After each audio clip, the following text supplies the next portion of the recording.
Welcome to Healing the Spirit, a space where we awaken our creativity, deepen our connections, and remember who we are through the lens of astrology, archetypes, and art making.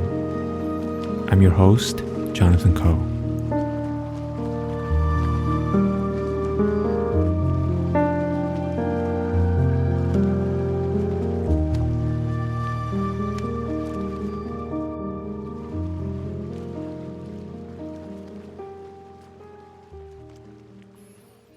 Hello everyone, welcome to Healing the Spirit. In this episode, I will be sharing with you my conversation with Britten LaRue around the idea of astrology as praxis. So some of you may know this already, but Britten and I are launching a new offering, a new course, which is a year-long astrology learning container with the two of us as facilitators. And this course is really about expanding the way that we learn astrology. So often, many of us came into astrology because we are so fascinated and we feel such deep resonance in our hearts, with the language of astrology. Like there's just something about astrology that really pulls us in. And, in this process of learning, what can happen is that we stumble across many astrology books, right? We listen to many podcasts. We listen to different astrologers talk about astrology. And in my own experience, at some point I start to hit a wall because I have been conditioned and I have learned from education system, from the general overculture, that learning only really happens in the intellect, right? In the head. So a lot of astrological learning spaces are deeply informed by this too, because that's just how we live. We learn through our intellect. But what Britten and I are trying to explore in this course container is how to actively invite ourselves into a way of learning that is much more centered towards and much more about a whole body learning, right? How do we invite in our physical body? How do we invite in our spirit? How do we invite in our lived experiences and our emotions as very valid ways of learning astrology and as very valid ways of really synthesizing this information? And so astrology as praxis was really born out of this desire to help people learn astrology in almost like a 360 way, in a way that invites all of you to remember your participation in the cosmic body. All of us are inherently already part of the cosmic body and we already inherently belong, but a lot of us just really forget. And so really astrology as praxis is about how do we get back to that sense of remembering the ways in which we can be active participants, right? That we are always invited into this dance with the cosmos. Another thing I will mention is the word praxis itself, right? We talk quite a lot about praxis within this episode. And something I will add is, to me, my layman's definition of praxis is really taking in an idea, right? Or a concept or philosophy and figuring out how to make it make sense in your life and also allow the knowledge of that concept, right? Our relationship with that concept to change how we live, right? So already there is a relationality to learning that we are hoping to center within this container. There's a sense that maybe we will lose a little bit of control, because we're not trying to conquer these concepts and we're not just trying to understand the ideas and the archetypes, but to also be in communion with them and to maybe even stand under them, right? Have we considered how our mental conception of where we are spatially, right, to astrology and to the different archetypes, the planets, the signs, the houses of astrology, have we considered how our spatial relationship to them can change our interaction with them? To me, the word praxis implies a certain level of humility and also mystery around learning, which is so exciting. And I just cannot wait to see how everybody who is excited about this course and who will be in this course will also change this container along with us, right? So within this conversation, we discussed the origin story of how astrology as praxis came to be. We spoke about how our colonial education presents an incomplete model of learning. We spoke about how learning in community can bring up a lot of competitive or comparative dynamics. And we also spoke about how praxis show up in our collaboration, right? What it means for us both as mystical practitioners, as people who have relationships to the unseen realm. How do we create ways of collaborating that are really honoring of that fact, right? I also really enjoyed a part in our discussion when we talked about Mercury and Saturn and how to see praxis through the lens of those planets.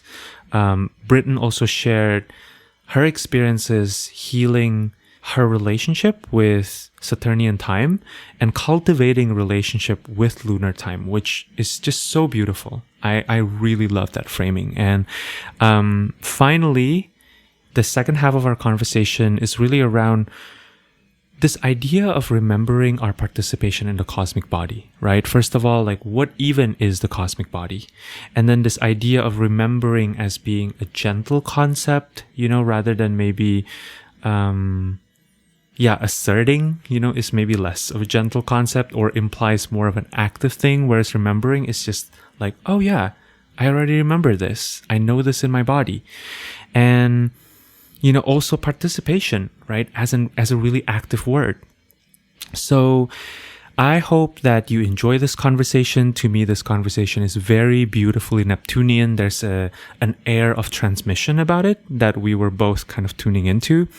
And if you resonate with this conversation and with our thoughts and ideas about astrology as praxis, feel free to check out the show notes where you can find our course page.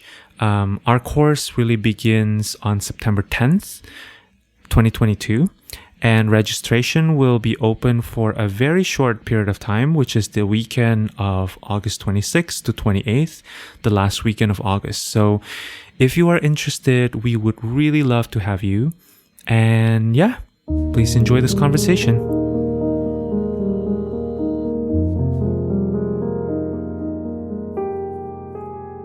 Hello, Britten. Hi, Jonathan. So excited to be talking with you again. Always. So today, I think we're just going to dive right in. We're just going to jump right in. And our plan today was really to talk about this concept that we are using as the title for our upcoming course, which is Astrology as Praxis. And something that I wrote in the course page was that astrology as praxis is not just a course title. I really love that. Is. Yeah. And I it's think a thesis.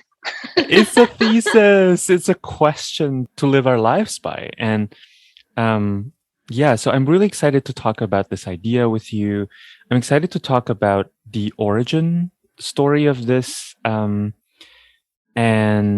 also how it's resonating for us. And hopefully, I want to also get into the conversation around why praxis, right? What is praxis and why is praxis important in learning astrology? I love this. Yes. Thank you. Yeah. So I feel compelled to just kind of share a little bit about how this idea came to me. I remember last year when we were promoting another course that we were collaborating on, Charting Your Course, we were talking about Saturn and we were talking about the idea of practice.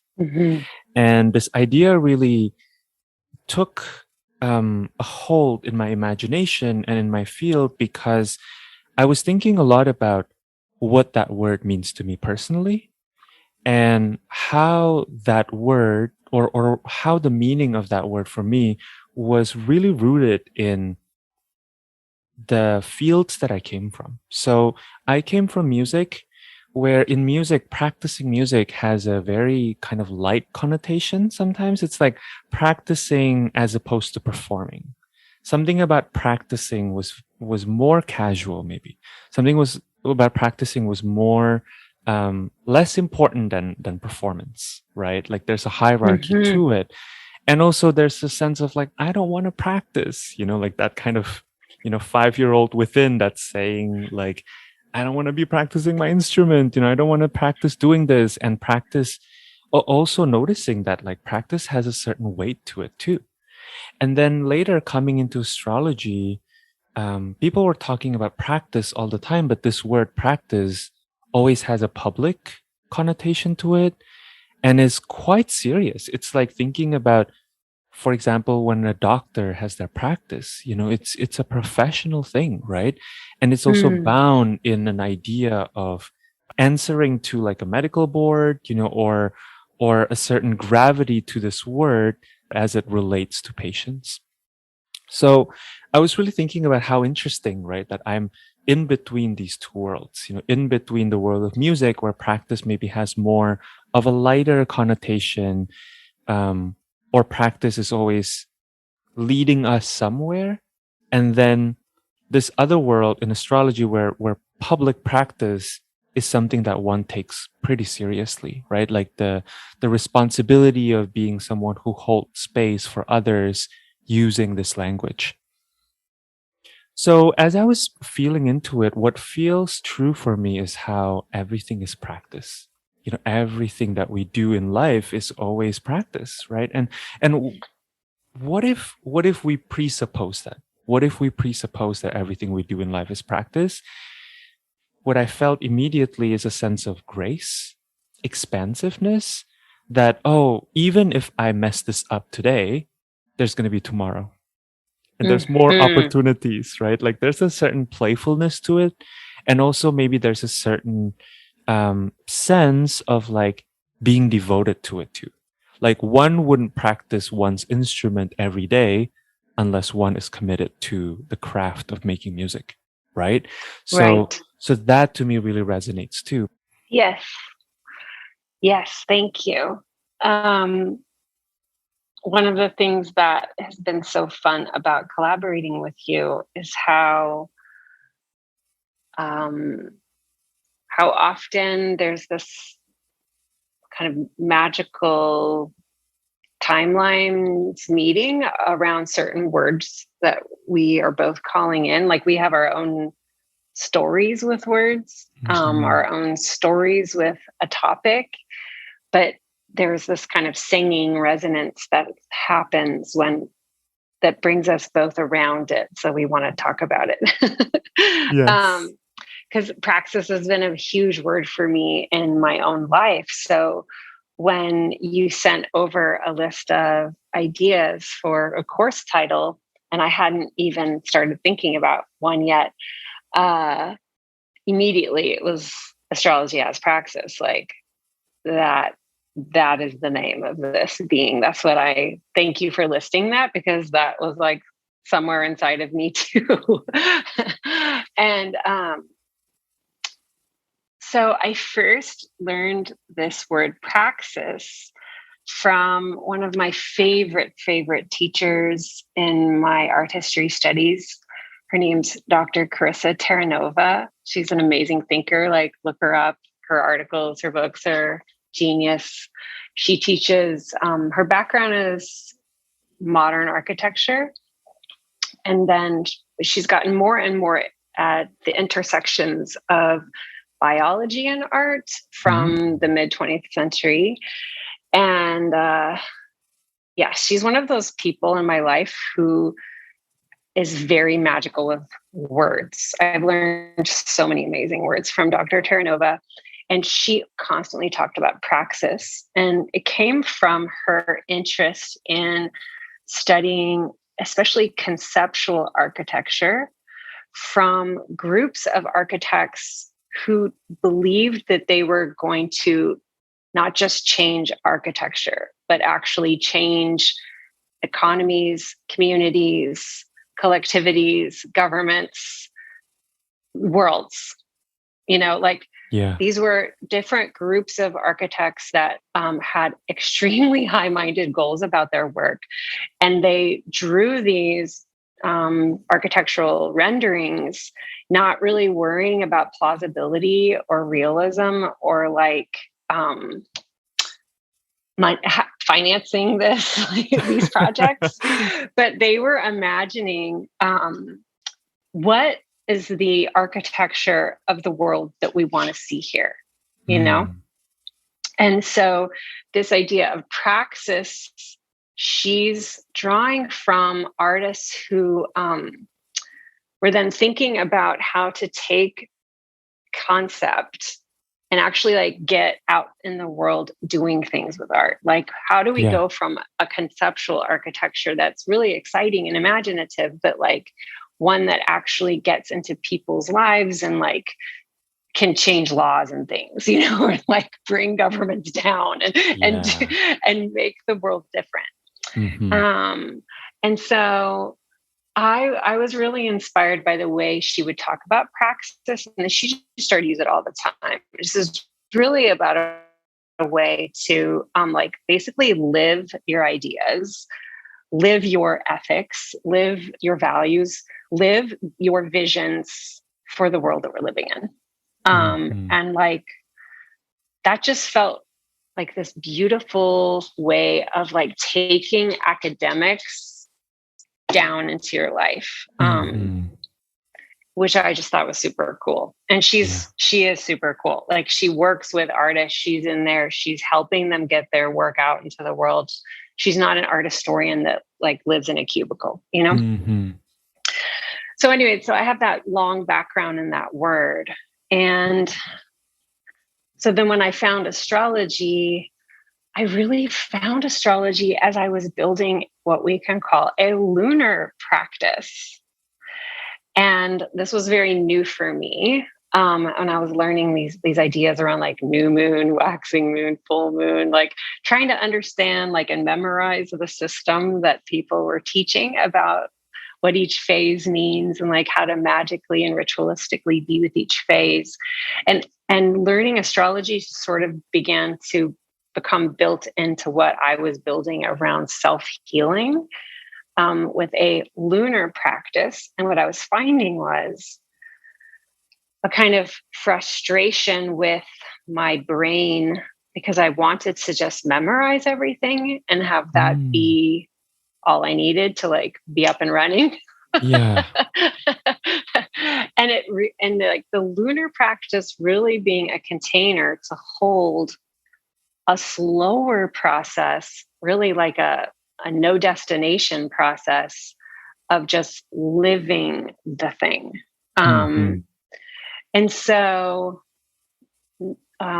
knowledge becoming gnosis, or knowledge becoming embodied wisdom through just showing up, like just showing up to what does this lunar practice look like, for example.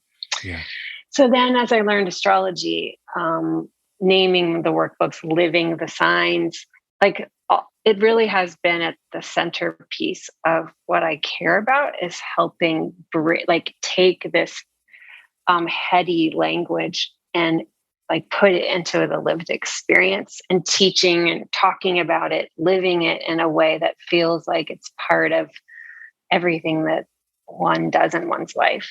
And that all being very, very different from a kind of learning that I was trained in through academia, even as it's through academia that I learned the term, right? Right, exactly. That I think is like the irony in all of this, right? It's like, of course, we learned it from some sort of academic institution that uses that word praxis, right? Yes. It's a bit of a fancy word, Yes. to say the least. I like fancy words if they light me up and like invite me to shift something. I invite fancy words in that sense, you know, because Absolutely. there's something that takes hold in me with a good word. I feel that way about learning other languages too. Like when I find a word in another language that doesn't exist in English, and I feel it in my body, what it means, those types of things get me really excited. Yeah. And I think one of the dreams, for this having this course is to let the word praxis not be a fancy word anymore. Like Yeah, everyone in the community hopefully will just be like, hell yes, that word. exactly. In fact, all of astrology can feel fancy at the beginning, right? Absolutely. And Absolutely. it's like, oh, it's not fancy actually. Like Mhm. let's making it a practice, making astrology a praxis makes it as like mundane as, cleaning your clothing or like any other thing that you have to do as part Yeah. of your life that can become a devotion, depending on how you approach it. hmm Exactly. And from what you were sharing so beautifully, what was lighting up for me was also this idea of being frustrated with the false promises of colonial academia, right? Hmm. Hmm. And this idea of, for you, maybe it looks like really putting in the time and the effort to memorize all the keywords and then feeling like, why am I not feeling this in my body? Why is this not Hmm. landing the way that I'm hoping for it to?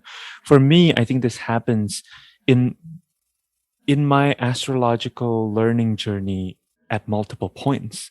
In the beginning, there was just this complete insatiability, right? I just cannot get enough of this. And I kept learning, learning, learning, and feeling, really validated by being in learning spaces where I can um, showcase what I'm learning, or I can really connect with other people through what I'm learning. But then starting to go out into the wild and giving astrology readings to people who are not studying astrology, and then feeling like I don't know how to connect to people. I don't know how to talk Mm. about this with people who didn't know the language or had no interest in learning the language, but just wants to learn about in what ways can their birth chart help them. Like I think I was getting to a point where my thinking, my way of being through learning astrology became so esoteric that I find it really hard to connect with people.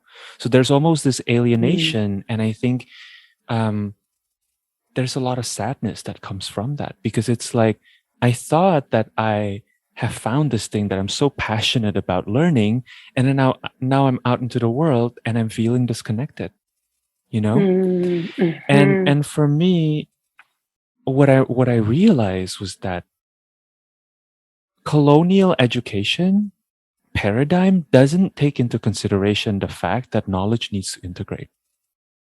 Mm. Yeah. That one way of assimilating or receiving knowledge is through your intellect. But then this process of learning that minimizes our emotions, minimizes our soma, right, the body, and altogether shuts down the intuitive ways of knowing is actually really A, inaccurate, because we have to learn through all of the things. And then B, it can be quite harmful, because imagine if my path, if I just decided to quit, how sad would that be? You know? Hmm. And Right. I've seen this happening a lot in my life, across different disciplines that I've invested time in learning. I've quit in um, other points in my life from doing things that I really enjoyed or learning things I really love, because it felt like I was failing. I felt like I was failing. Right. Exactly. But maybe what happened was that it wasn't that I was failing, but it was just that the learning model that's been sold to me was incomplete. It was Hmm. not even the right model. That was not how humans learn. Yeah. And like what you're pointing out about the body, for example, if what it is like maybe the body's trying to talk to you about something that the mind is processing, Yeah. um, and and it one ignores one's bodies like I've learned how to do, to get through the intensity of some of those mental periods, um, then one might think like this isn't for me, or I feel separate from this, but it's really like maybe there's healing that the body wants to be seen, or some kind of release that's being called for to move to the next bit of learning. Yeah, exactly. Exactly. And I think by consciously weaving this idea that the body is not only welcome right into this container, but encouraged, that the emotions or the lived experiences are part of how we learn, and your intuition is as valuable as the texts, right? What I'm Mm-hmm. hoping is that we can begin shaking this narrative. Part of what you do so well in your learning containers is to invite in the messiness, to invite in the human into the learning. And it's almost like when I tune into the experience of being one of your students, um, I just almost feel like your role is to whisper to your students, you can do this. You can do this. Well, that makes me feel great. Thank you.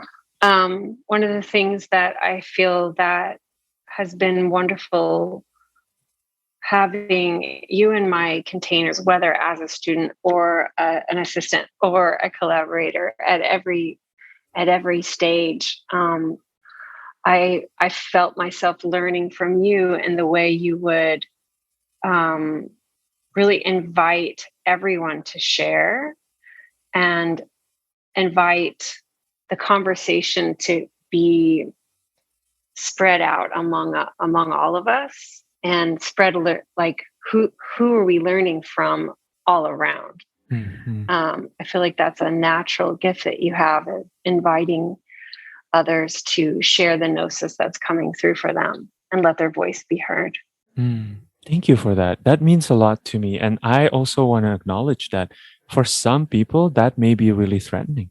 And that may bring Sure. up a lot, because I think one thing that I really feel passionate about in facilitating the learning of astrology is that each of us have a piece of the cosmos, right? Each of us are entrusted with a very unique wisdom that the cosmos wants to express through us. And so pretending like you don't know is not going to help anyone. And Mm-hmm. we have been conditioned to pretend that we don't know, because Mm-hmm. pretending that we don't know in a violent colonial education system is how you survive, Mm-hmm. right? You Whoa, pretend you there you don't go. know. Yeah, you pretend you don't know until you know enough to sound intelligent to pass. Mm-hmm. But what we're really bringing into the container here and into our learning process is to let yourself get it wrong. The other day, I was still doing the super rookie mistake in a reading, in a haze, right? Being so excited to talk to someone about their chart, saying Pisces when I meant Cancer, because the glyphs have similarities. And my Yes. brain had a little bit of a brain fart in that moment. And it's like, it happens to all of us. Yes. Can we Yes. normalize that? Yes. Mm, Absolutely. Yeah. And there's also the conditioned sense of comparative and competitive dynamics in a conversational space, yeah. conversational learning space, Hmm. and holding one through all that brings up. Um, Yeah. that's something that we actively want to just name, and let that be recognized, Hmm. that can be something that can make it hard in the spaces. Yeah. And Absolutely. also, let's keep going though, Hmm. Hmm. because we're not aiming to like who can say it right, the most right, because what we're sharing is our own selves, and how can we get our own experience wrong? Right. Exactly. Yeah, exactly. I love that. Something that I want to pivot into is this idea of praxis as medicine, Hmm. thinking about how consciously bringing this idea of praxis or inviting those who are learning in this container, ourselves included, into communal praxis. In what ways do you think it can create new realities and create new Yeah. pathways in terms of our learning journeys? Well, what was coming up as you were just talking is really like how Saturnian this word is. Praxis, both in the Capricornian sense of showing up in devotion, changing reality, making reality, and also in an Aquarian sense of collectivity and collective change, collective healing, collective visioning. And I feel like what we're maybe doing with this word, or what we're desiring, at least from my part, is calling in a new relationship to Saturn. Both Saturn, the archetype of the planet in the sky, but also Saturn as systems um, and like patriarchy Yeah. and like the conditioning, the heavy conditioning that Hmm. we've grown up with. And so, to me, all of it is like a relating anew to the Saturnian, to call in like loving praxis to change realities. Yeah. I love how you're bringing in this duality of Saturn ruling both Capricorn and Aquarius. Mm-hmm. And earlier on, you also mentioned about these architects who are not really thinking about how to fund their creation, right? But really more as creating a space where one can really live into that dream space, how that dream Mm-hmm. space can be brought into reality. And to me, that is the magic of Saturn. Yes. I'm thinking now too, and this is a little more mercurial as a way of thinking about praxis in terms of community and conversational space. But um, there's an in the conceptual architectural history, there's a framework known as architecture parlante, a French word meaning talking architecture, where Hmm. the form itself says what it is, or like the form tells you about the vision, right? Yeah. Yeah. So I'm thinking too about like an astrology container of humans talking, which is like what a class is, right? A talking space, Yeah. that like it is in us showing up to talk that we're telling like our psyches, and we're telling the universe, and we're telling each other like what we're calling in, and Mm. making it so in this way. It's sort of a magical process to me that way. Yes. Yes. I do feel like words, even just the resonance of words, right? The sonic resonance of words really have power to change us um because sound also reorganizes our cellular structures, you know? Mm-hmm. And like feeling into how we are creating a space where all of us can bring different perspectives, different experiences, and begin influencing each other. Hmm. Like Yes. consciously. I think it's another thing that's interesting. You brought up this idea of competition earlier on, is that um, we've created in the over culture, we've created educational institutions, educational ways of being with each other that fosters competition. Yes. When in reality, we're always swimming in the same ocean, right? When we're always influencing each other. I remember there was a moment in our collaboration when we realized that it's not about whether things are coming from Jonathan or things are coming from Britten, but it's almost like as we create the space together, the insights that are coming through me are insights that come through because I want to share them with you. I And love that's, that. yeah, that's evidence enough, right? Of collaboration. Like collaboration doesn't always have to look like us being in the same space together, stumbling upon an Mm-hmm. idea. But just the fact that we have committed energetically to creating something, and then through that energetic relationality, some things are sparked, some things are birthed, right? Yes.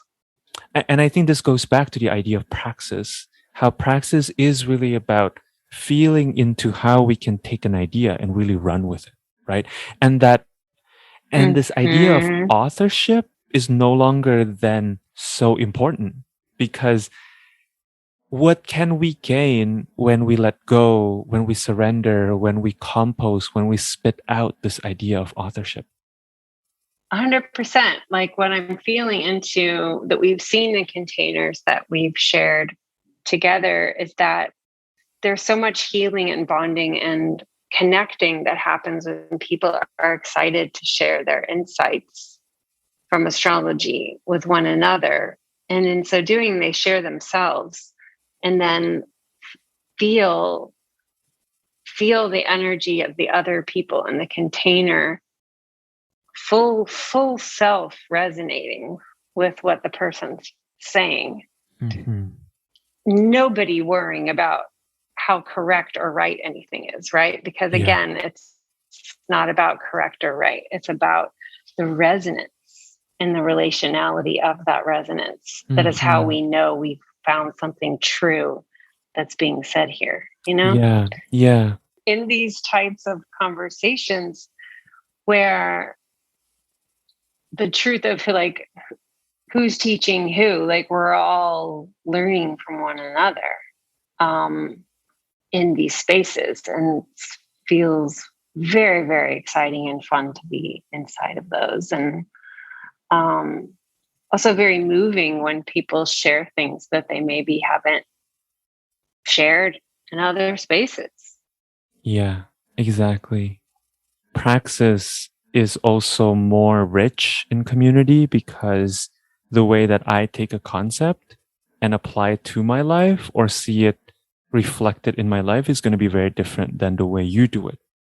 And in us exchanging that, there can be so much richness there and so much wealth that's exchanged. Mm-hmm. Mm-hmm. And it's the commitment to keep showing up to class that is part of this idea of attendance. Like attendance can be a fraught topic from the conditioning. And Mm-hmm. also, it is through showing up that there's like that rhythm. The rhythm of showing up creates the rhythm of the connection and the deeper learning. Yeah. I love that you're bringing in Saturn again with commitment because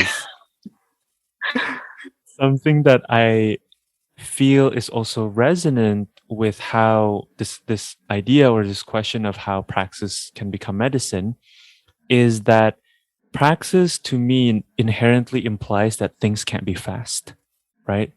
If we want to engage in Mm-hmm. praxis, we need to take in a concept, take in an idea, and then swish it around in our field, right? We need to spit out what doesn't taste good right now in order to make space for what does feel really, really good, right?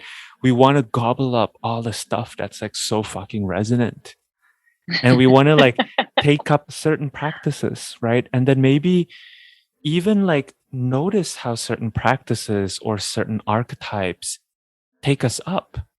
There's a way that we are exchanging ourselves with this concept, right? And I think a loss of a certain linear control that allows um, for something new to emerge, something new to come through. Yeah, completely.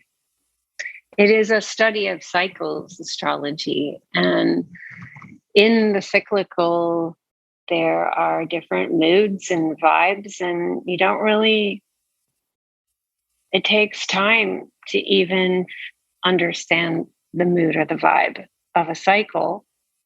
And astrology just creates an opportunity for so much healing around our relationship to time.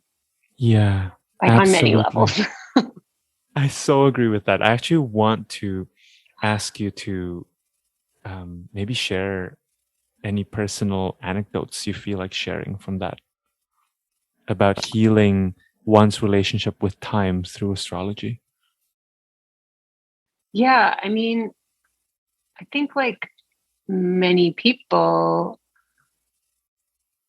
living in industrialized time, which again, the way I think about time and modernization, industrialization comes from my studies in academia. Right. But I didn't really feel that in my body, the industrialization of time, until the moon started helping me relax.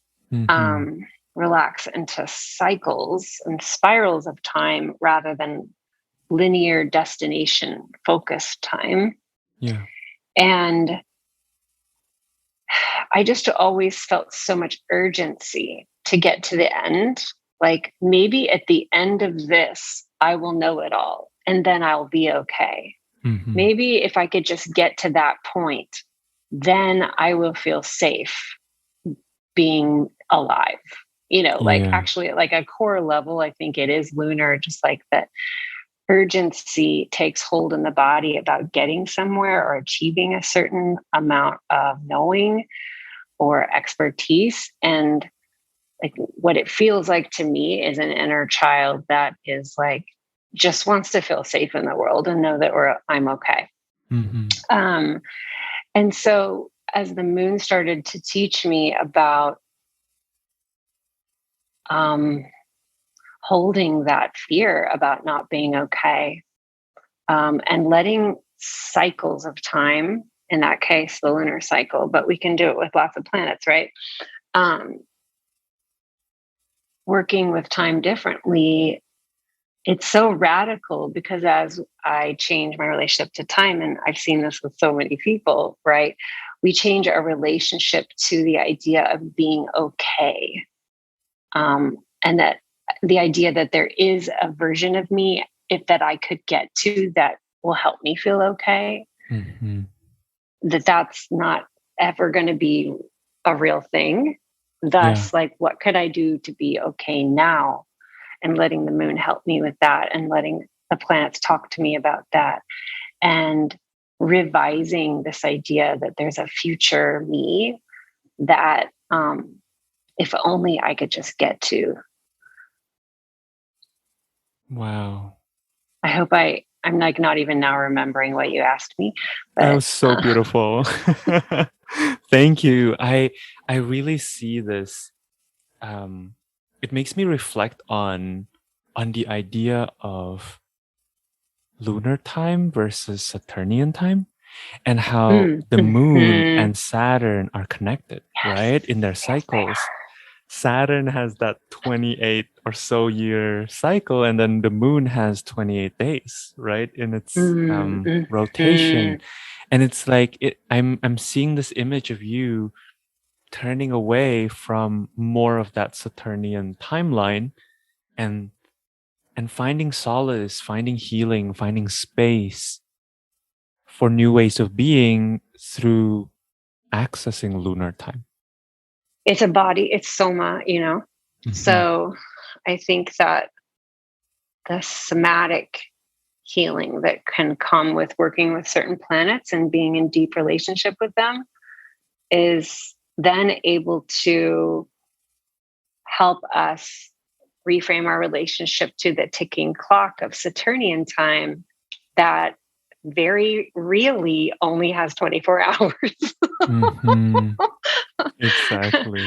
And like if you are a goal-oriented person and respect the boundaries of deadlines and like have a pretty serious list of things that you would like to make reality, then balancing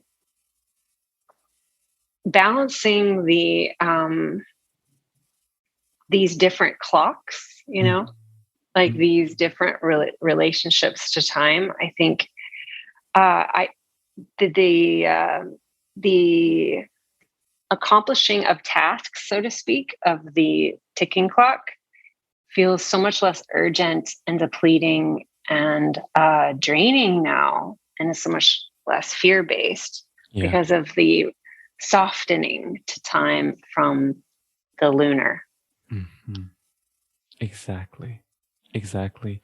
And as you were speaking, what comes to my mind is this idea of different adoption rates and adoption methods in learning, and Mm-hmm. how in our traditional educational systems we are taught that there's one way to do it, right? It's like, Yeah. you're going to spend a whole year in fourth grade and you're going to learn this curriculum within this year.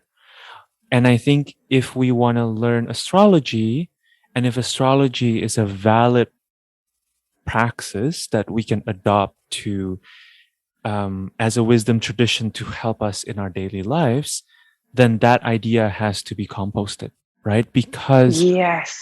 our lives take the time that they need. And it's just not going to Yes. happen within a frame, a time frame of expectations. And so Mm-hmm. really from the get-go, for me, and I think I can speak for both of us as facilitators, it feels very important to name that there are different adoption methods and adoption rates in learning for different people. Yes. And that it's all Yes. about praxis. It is all about how do we then work to allow this to sink in, this material to really sink into our lives and to start taking root. And, some of us are going to be growing mugwort, which grows very fast. Some others are going to be growing oak trees that are going to take a lot longer. And then some others are growing redwood trees. And it's going to last. Whatever you're building is not going to happen within your particular lifetime. Oh, whew, yes, beautiful. Yes, and I think that, we'll talk about our curriculum Mhm. separately, but I think that for both of us, we have been learning from astrology to have such deep respect for like the desire for a clear rhythm and a container and a structure. Um, and also within that, the pacing, the rhythms of each person's process being uniquely different to their own emotional, physical, spiritual, and intellectual needs. Yes, absolutely. I'm wondering if you want to speak to the subtitle of the class and feel into how like we're telling something else there, or like we're getting more specific perhaps about what it is we're practicing. Mm. Yeah, so the subtitle of the class is Remembering Our Participation in the Cosmic Body. Something that one of my teachers said once in a class. It was the very first class to the course, and it was an invitation for us to stop pretending that we don't know. Mm. Because I think we are living in a time now where we can't really afford to stay hidden as people who have the gift of being able to dream new worlds or have the desire to. I think it's time to begin really being in the praxis of dreaming these new worlds, figuring out what are the little ways that I can actually make this happen in my life, in my community, among my friends. And, for example, something that came up for me recently is, and I still feel a little self-conscious about it because I think I'm still like in progress about this. But for me, it's very natural to write love letters in general. Not just to people that I'm in relationships, romantic relationships with, but I think in general. And I was recently reminded of a moment where I spoke with one of my teachers about writing and about the importance of sort of writing with more neutrality. And I really remember feeling a lot of disagreement in my body about that. It's like, no, I don't really think that's it for me. And that was really challenging because it was like, I mean, I know my brain knows that that's right. You do need to write to be inclusive, but something doesn't feel right. And the more I sit with it, the more I realize that each of us have a specific way that the muses talk to us. Each of us are entrusted with different voices of inspiration. And for me specifically, when I write, I always write love letters. Mm-hmm. And I don't want to not be a lover. I'd rather not be an expert than not be a lover. Mm-hmm. And that feels so important to me. And it's like, how do we then? I realized too, looking at the infrastructure of my life, the infrastructure of my upbringing, I wasn't allowed to do that. I wasn't allowed to just gush out in my daily life. And yes, part of me growing up has to do with finding the right containers to express that loverness. But also part of me growing up is resisting that old way of being, old way of thinking, that in order to be a valid human, to be a respected person in the society, I have to hide my lovership. And to me, that's not something that I can do alone. That's something that has to happen in community. That's something I have to practice with friends who can understand where I'm coming from and with whom I can also mess up and make mistakes. And I think to me, this idea of remembering our participation in the cosmic body has to do with really claiming that which is unique to us, right? Because often what is unique to us is so hard to implement in this world because it hasn't been done before. Yes.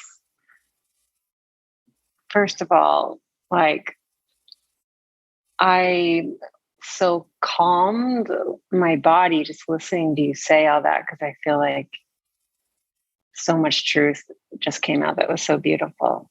So thank you. Thank you for being that person. Thank you for letting me share that.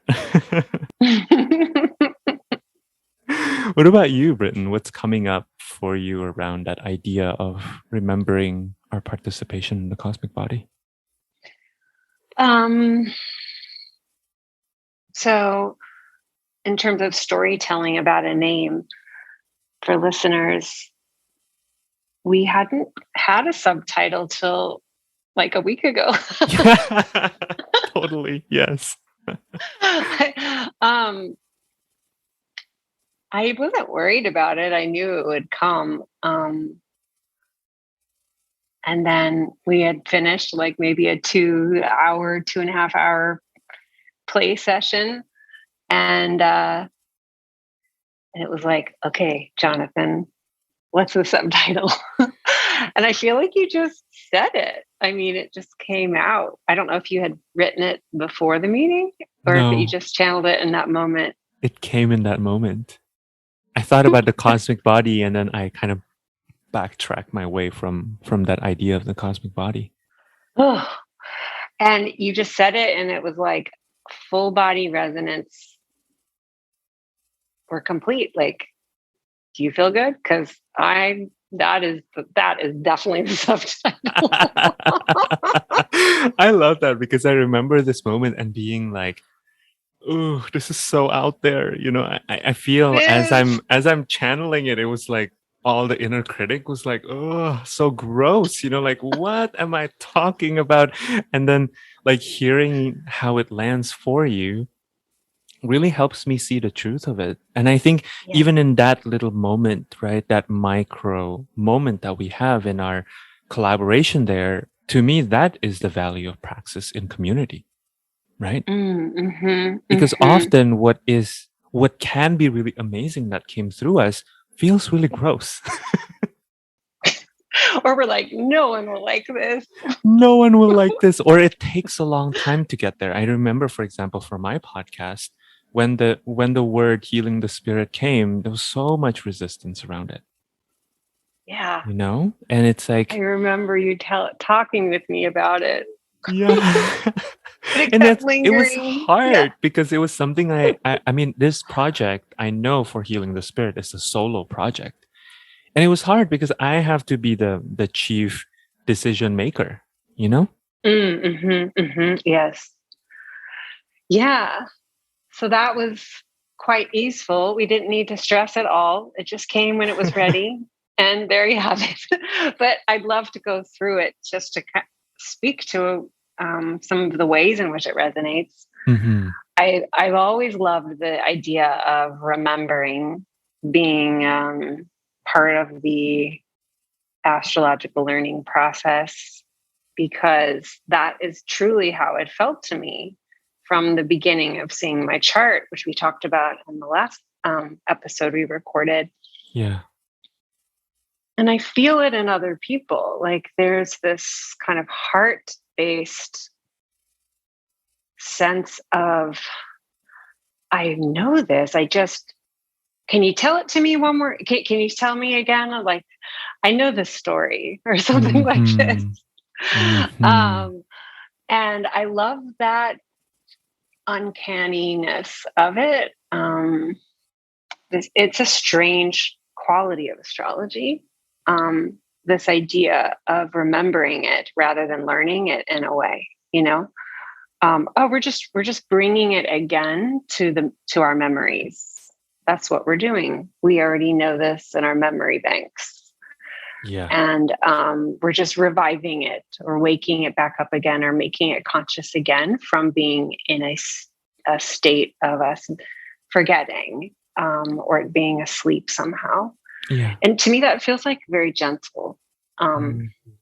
It sort of has an element of taking some of like the stress around it away, and it takes the idea of it being purely mental away when it's just like a kind of waking up to the whole self. And then I love the word participation as opposed to like remembering our connection to something which like we had that. also considered. But we were throwing it out as a way of saying, and this is why we don't want that, right? Totally. Because we both immediately connected to this idea of participating, because there's a kind of activeness to it. It feels very alive to me. I like to use the word a lot in my own work, because it feels like there's some level of agency in there that you're sharing with others. You're engaging. It has you're in relationship to the thing that you're doing when you're participating with it. It's like, do you want to participate? Yeah. Yes, I do. I would like to participate. Okay, let's participate. Let's share in this together. Let's engage in this together. Answering the call. Yes. It's like you're agreeing to a certain level of engagement when you say, yes, I'm willing to participate. Yes. You're not saying I agree to just like sometimes show or sometimes care, or I'm agreeing to watch. Yeah. To be a spectator. Right. Right. Right. There's a level of contribution that's assumed. And then the cosmic body, well, I just like that because it's cool. Yeah, to me that word cosmic body is kind of profound, right? Because it often when we think about the cosmos, we think of this like nebulous thing. Uh-huh. We think of this airiness, this spaciousness, right? Or like this, like space as in something we can't touch, something we can't um, concretize. But I think Yes. in that word cosmic body, what I feel from it is a pushing back against this idea because there is a body there Mm-hmm. and expanding our definition of what bodies mean, right? Mm-hmm. Because if the planets are bodies, or if the planets have bodies, if Venus has bodies, then can we blame Venus? Or will we go automatically towards blaming Venus when something doesn't go right in our love life? Mm-hmm. Or Mm-hmm. if Mercury itself is a body, right? Do we then immediately go into, oh, I forgot my charger because of Mercury retrograde, you know? Or do we or do we then Mm. plunge into deeper reflections, right? Of maybe there's something there. Maybe there's something that Mercury wants to tell me. Maybe there's something that Mercury wants to teach me from this incident of forgetting my charger at home. You know? Yes. Yes. And it's a cosmic body is like a body of bodies. Then perhaps my body can be part of that too, you know? Mm-hmm. Absolutely. And maybe It that like body moves takes, through me too. yes, yes, I love that. And maybe the body's underneath me. And like it just starts like the spatial dynamic of making it the cosmic body instead of the cosmos. I think like invites whole body awareness of one's place Mm-hmm. in this all of it having a function or mattering in some way. Yeah, um, mhm. absolutely. Absolutely. One thing I want to say here too is how I've noticed the phenomenon of um, clients who came to me for readings, or people who are interested in getting readings from me, that sometimes when they don't have any astrological knowledge, they're actually able to receive it like almost better. Like they're just kind of Mm. receiving the information, and the way in which sometimes folks who have studied astrology, or are maybe in the beginning parts of their astrological journey, can get really tripped up in the analytical um, trappings of it, you know. And Yes. so I guess that's really to mirror back this idea that you were bringing up around remembering this language, and how Mm-hmm. even sometimes when I talk to friends who don't know anything about astrology, if I just say the word Jupiter, it brings something up in them that seems to correlate Mm. with what we know and what we've learned about Jupiter, which is such an Yes. interesting phenomenon. I haven't fully uh, dug deep into that or have enough research to speak very intelligently about that, but I think there's something there that is interesting to investigate, and there's something about how astrology does float around in our culture, right, in ways that perhaps we don't quite. A lot of people haven't systematized the connections, but they do know it. You know, we who live in this culture know this language somehow. Yeah. Hmm. Yes. And then it's like the praxis is bringing what you're remembering into form, bringing what you're remembering into your habits, into your embodied experience. Mm-hmm. Yes. Rather than thinking about learning as having like a blank canvas and like letting the teacher paint it, and then you like learn how to make a copy of it or something. Yeah. And like it's like that's like a completely different learning experience. Yeah, exactly. I'm excited to be inside of it, in the praxis myself, Yeah, me too. because it's part of. I feel like it's also my praxis, right? Mm-hmm. Mm-hmm.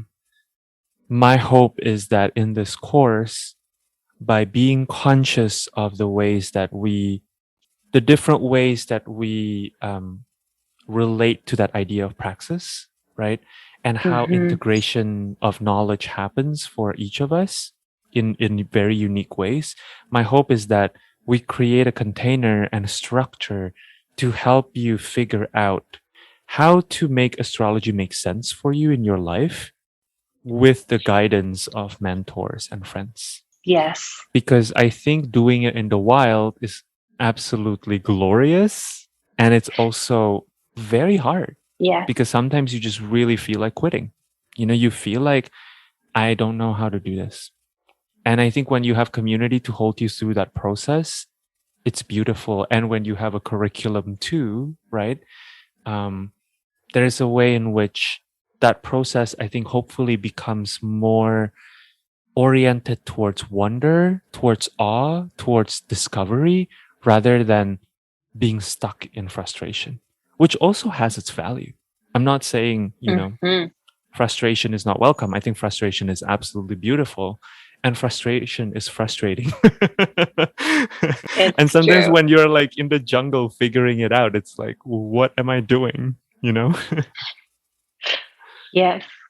Yeah, and it really can expand your sense of wonder about astrology when you witness it taking root and living through each person in such unique ways. Exactly. Like, look at how astrology is working through this person and that person. Yeah. And wow, astrology can make a home unique to each person, in each person. Exactly. And they're all so beautiful and valid, and it takes you back to that state of wonder. Absolutely. So as we wind down to a close, Britten, I'm curious to hear if there are any final words that you have or any final thoughts that you want to speak into this space. I feel really complete.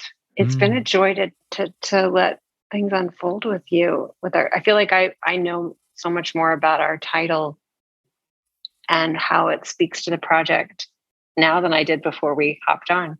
Yeah. And I feel like a lot of beautiful things came through, and I hope that it was both clear and expansive for listeners. Yeah. And if there's a head scratching on some of it too, that's okay. Yeah, come join us for the exploration because we're all exploring. Stay curious. Yeah, exactly. Curiosity is good. Yeah, something I do want to say here at the end is also around what I've personally learned about giving readings and about holding space for others using astrology. How so much of it goes beyond the fluency that we have with the astrological knowledge. And how cultivating a relationship with astrology that is behind the scenes that you may not want to capitalize is so important. Like that relationship you have behind closed doors is as important as what you put out there on Instagram or whatever. So for anyone who is interested in becoming a professional astrologer, I feel like this curriculum, which we're going to talk about in another episode, is going to be really helpful because it is an exploration towards different portals, an exploration of different portals that we can go into to try to understand astrology that will help solidify a sense, or we're hoping will help solidify a sense of intimacy with astrology that is beyond just verbal fluency. Because I think there's a way in which, for better or for worse, there is a picture, right, that has emerged in our society or even within the astrological community of what an astrologer looks like. For example, for myself, I just want to give this example of transit astrology. I've never felt super pulled towards doing transit astrology, and for a long time, I really beat myself up over it. For a long time, I'm like, I wish I could create weekly podcast episodes about astrological forecast, which I recently was tuning in to Channy Nicholas's podcast, which is like this beautiful 15-minute discussion about what the week ahead is going to be. And I'm like, I got major envy, A part of me wishes I were that kind of astrologer, but really honoring who you are as an astrologer and how astrology wants to work through you in your life, I think is a huge part of this. And a part of me, if I could give younger me a gift, it would be the gift of not having to really doubt that so much, to just go straight into doing the work that is resonant with me and not worry so much about the things that I don't want to do actually. This is true. And also like thinking about the importance or the helpfulness of the word emergence that we're bringing into this experience as well. Like what may be emerging at the end of a year is a really rich, profound private relationship with astrology. And for some people, it may mean emerging as professionals. What is emerging will always be changing in your relationship to astrology. Yeah. I myself have had windows where I did forecasts and I was really into it until I wasn't. And then I emerged as someone who no longer wants to do forecasts. Like I've emerged as someone who loved horoscopes and I've emerged as someone who does not like horoscopes. Like it's okay. They're all valid.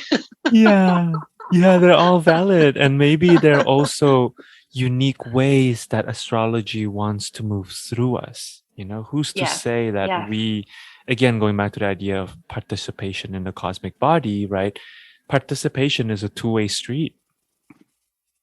It's not just us exerting our will, but also like, how does astrology want to speak through me today or in this period of my life? And I think what we're interested in is opening up the space to feel really confident and delicious in being with one's emerging astrological practice, however that happens to be in any present moment. Yeah. Knowing that the praxis is what's always there, even though it may look different in different cycles of our lives. Absolutely. I think that's such a beautiful way to end. Thank you, Britten. Thank you, Jonathan.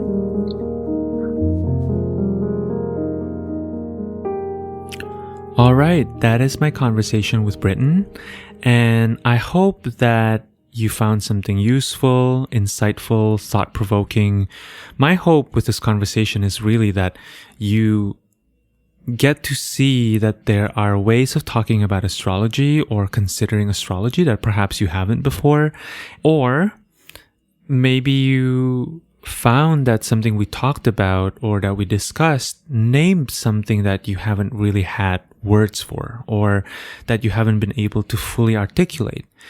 And yeah, we would really love to have you if you are resonating with this conversation, which you probably are because you have been listening up to this point.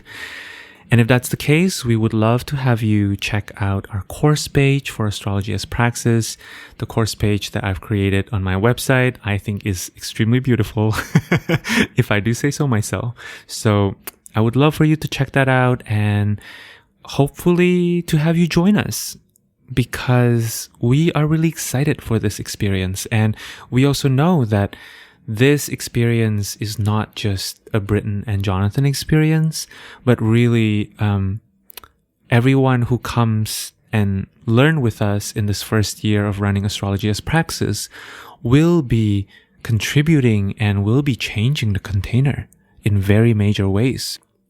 Okay, if you found this conversation or this podcast helpful in some ways, I would love if you could subscribe, rate, or review this podcast with 5 stars or whatever is the highest ranking on your podcast app. And really, I would love to receive some reviews. I haven't received one for a while, and I'm curious to hear how people are resonating with these conversations. If you think someone else will benefit from this episode, please share with them too, whether that's on social media or with a friend or with members of your community. Until next time, I hope you take good care of yourself, and I'm sending you so much love. Thank you for listening.